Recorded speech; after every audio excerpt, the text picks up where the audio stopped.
बात करते हैं बुर्ज दल्लू के हामिल अफराद की कि उनका ये महीना कैसा गुजरेगा। तो नाजरीन, आपका 11वां यानी दोस्तों का घर इस माह की 21 तारीख तक क़ुव्वत में रहेगा। आपकी समाजी मसरूफियात में इजाफा होगा। सोशल मीडिया इसमें एक अहम किरदार अदा कर सकता है। इस महीने मोहब्बत की अहमियत कम होगी, दोस्ती और ग्रोही सरगर्मियों की अहमियत ज़्यादा होगी। गुज़श्ता माह आप क़ुव्वत और शौक़ की तरफ माइल हो रहे होंगे।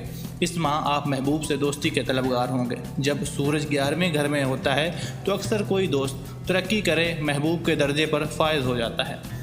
बाज़ औक़ात दोस्त क्यूपिड का किरदार अदा करते हैं और आपको किसी खास हस्ती से मिलवा देते हैं। 21 तारीख को मोहब्बत का सियारा आपके 12वें यानी रूहानी अमूर के घर में दाखिल हो जाएगा।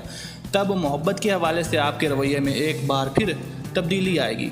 अब मोहब्बत में रूहानी हम आहंगी ज़्यादा अहमियत इख्तियार कर जाएगी। जब रूहानी हम आहंगी हासिल होता है तो मोहब्बत तकरीबन हर पेचीदा यानी पेचीदगी को ख़त्म